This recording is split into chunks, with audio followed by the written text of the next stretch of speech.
কি অবস্থা হলো গো আমাদের! একে খরা, বৃষ্টির দেখা নেই 1 বছর।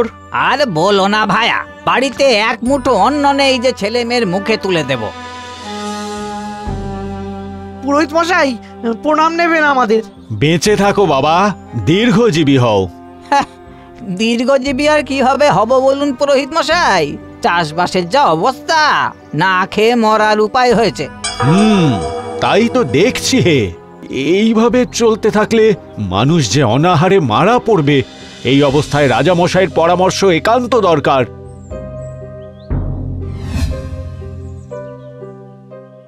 রাজামশাই, প্রণাম নেবেন রাজামশাই।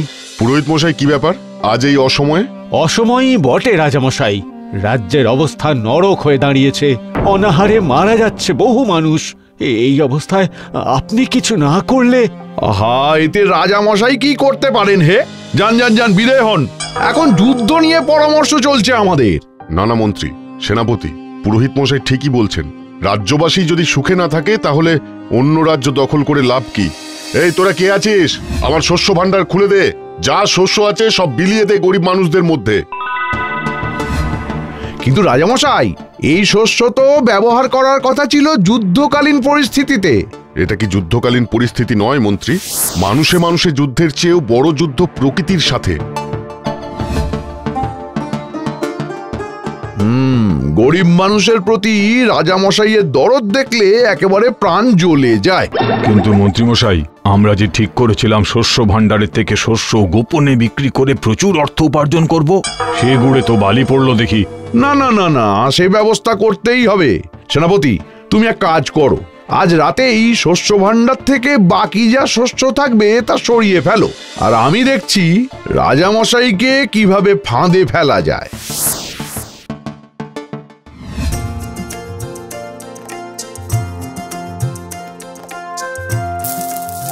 এমন প্রজাদরদি রাজা পাওয়া সত্যি ভাগ্যের ব্যাপার। হ্যাঁ, যা বলেছ, মায়ের আশীর্বাদ আছে ওনার ওপর। ঠিক আমরা বিপদ পেরিয়ে যাব, দেখো। করাচ্ছি তোদের পার বিপদ থেকে।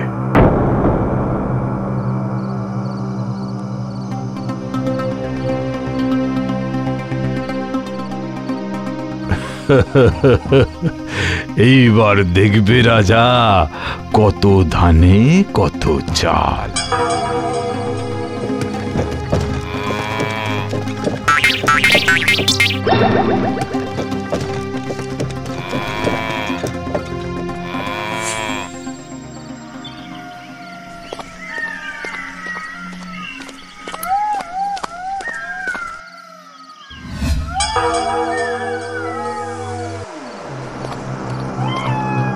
ওখানেই আমি প্রেত প্রভা, গ্রাম দেবীর বিদেহী সেবক। এই রাজ্যের রাজার জন্য দোষ লেগেছে। খুব তাড়াতাড়ি দেবী এই গ্রাম ছেড়ে চলে যাবেন, আর গ্রামে অমঙ্গল নেমে আসবে। না, আমাদের মা থাকতে আপনি কিছুতেই অনিষ্ট করতে পারবেন না। তোদের মা থাকতেই তো বৃষ্টি বন্ধ করে দিয়েছি, খরা দেখা দিয়েছে চারদিকে। শোন, রাজ্যের সর্বনাশ আটকাতে রাজাকেই সব দায়িত্ব নিয়ে অন্নদান মহোৎসবের আয়োজন করতে হবে এবং 5 গ্রামের লোককে ডেকে খাওয়াতে হবে। যা, গিয়ে খবর দে তাকে।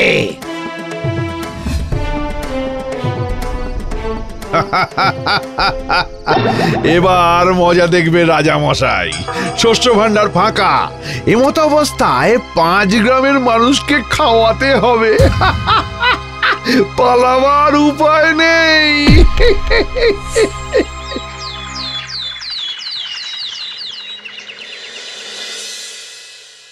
বলেন কি পুরোহিত মশাই, 5 গ্রাম? সে তো আমার ক্ষমতার বাইরে। তার উপরে যা বাকি ছিল গতকাল রাতেই চুরি হয়েছে। তাহলে কি করবেন রাজামশাই? আমার যখন ক্ষমতা নেই তখন গদি দখল করে বসে থাকারও কোনো মানে নেই। আমি আজই রাজ সিংহাসন ছেড়ে দেব। এ কি বলছেন আপনি? না না, এ কখনোই হতে পারে না। এই চুপ কর, রাজা মশাইয়ের মুখে মুখে কথা। রাজা মশাই যখন বলছেন তখন সে কথা মান্য করা আমাদের কর্তব্য। না রাজা মশাই, আমরা আপনার প্রজা। আপনি সমস্ত বিপদে সব সময় আমাদের পাশে দাঁড়িয়েছেন।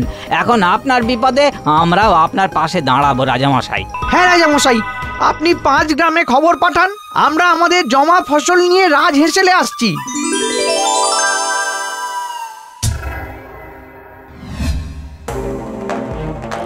আরে সবাই যে দেখছি রাজার সাথেই মন্ত্রীমশাই, আমরা এবার কি করব?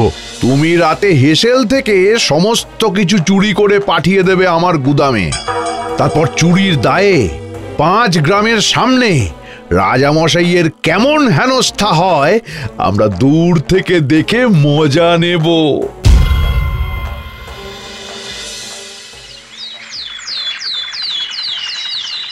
আহা, কতদিন পর যে পেট পুড়ে খাবো। ধন্য ধন্য আমাদের রাজামশাই।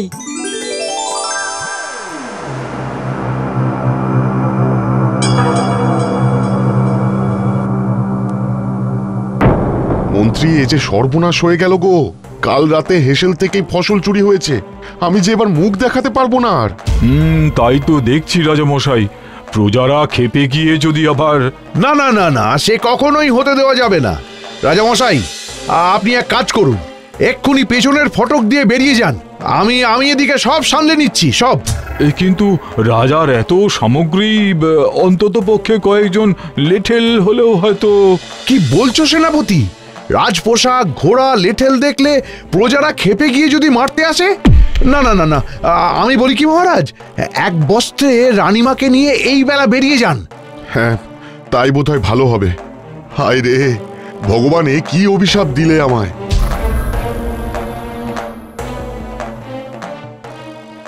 চলো এবার প্রজা সামলাই। শোনো হে প্রজাগণ, তোমাদের রাজামশাই চুরির দায়ে ধরা পড়ে মুখ লুকিয়ে পালিয়ে গেছে। তাই তোমরাও আর অপেক্ষা না করে যে যার গ্রামে ফিরে যাও। কিন্তু আমাদের খাবার? খাবার কি রাজসভায় পাওয়া যায় নাকি? ফসল ফলিয়ে খেতে পারলে খাও, নইলে অনাহারে প্রাণ দাও। এই তো জগতের নিয়ম। আর আজ থেকে এই রাজ্যের রাজামশাই ইনি, আর মন্ত্রী আমি। এই লেঠেলরা, কে কোথায় আছিস? মেরে ভাগিয়ে দে এদের। এই কি দোষে দুষ্ট হলাম আমি? নিজে না হোক, গরিব মানুষগুলোর মুখে কিছু দিতে না পারলে তো। মা আছেন, তিনি ঠিক ব্যবস্থা করবেন। দেখো বাবা, কিছু খাবার দাও না বাবা। বাবা গো, আসার পথে তো কিছুই নিয়ে আসিনি মা। এই আমাদের যা কিছু সম্বল আছে তাই নিয়ে নাও।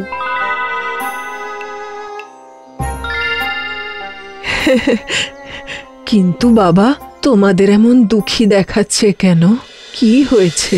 কি আর বলবো, গরিব মানুষের পাশে থাকতে গিয়ে সব হারিয়ে পথিক হয়ে বেরিয়েছি। নিজের জন্য নয়, কিন্তু ওই মানুষগুলোর জন্য ভারী কষ্ট হচ্ছে আমার। তোমার মন খুব পবিত্র, আমি সব জানি। এই নাও, ধরো। এই হাঁড়িটা নিয়ে যাও। এতে বানানো খাবার একটু খেলেই দেখবে পেট সবার ভরে যাবে। তবে সাবধান, ভালো লোকের পেট ভরবে আর খারাপ লোকের হবে পেট খারাপ, মনে রেখো কিন্তু। আপনাকে যে কি বলে ধন্যবাদ জানাবো।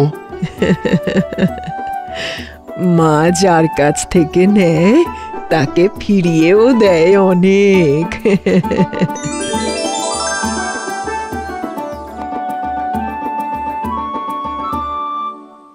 না না না না, কাউকে খালি পেটে কোথাও যেতে হবে না। এই রাজামশাই আবার ফিরে এলেন। রানীমা এক্ষুনি রান্না বসাবে, সবাই পেট ভরে খেয়ে যেও। কিন্তু রাজামশাই, এতটুকু একটা হাঁড়িতে। আগে খেয়ে শেষ তো করো।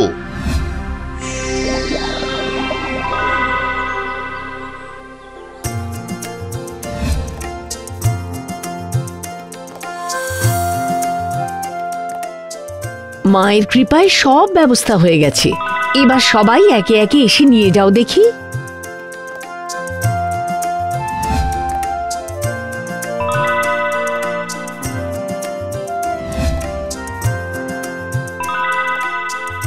আহা উফ, এমন সুস্বাদু খাবার কোনোদিন খাইনি। জয় রানীমা জয়। এইভাবে হবে না সেনাপতি, সমস্ত স্বাস্থ্যবান লেঠেলদের ডাকো, আমরা সবাই খেয়ে ভোগ শেষ করে দেব।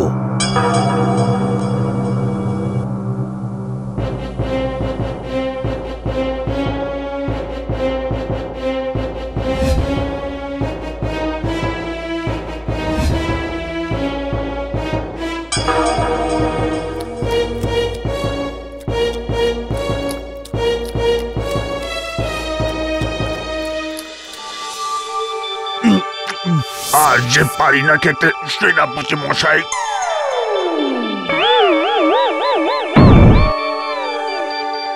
এইটুকু তোদের দম, হ্যাঁ? আমাদেরকেই খেতে হবে দেখছি।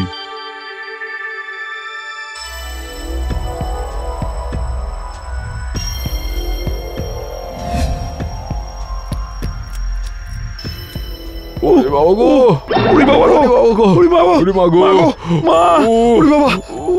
ওই ভিখারি বলেছিলেন ভালো লোকের পেট ভরবে আর খারাপ লোকের হবে পেট খারাপ। আচ্ছা, তোমরা কি খারাপ কিছু কাজ করেছো নাকি? হ্যাঁ রাজামশাই, হ্যাঁ আমরা ভুল করে ফেলেছি, আমরাই আপনার শস্য চুরি করেছি রাজামশাই।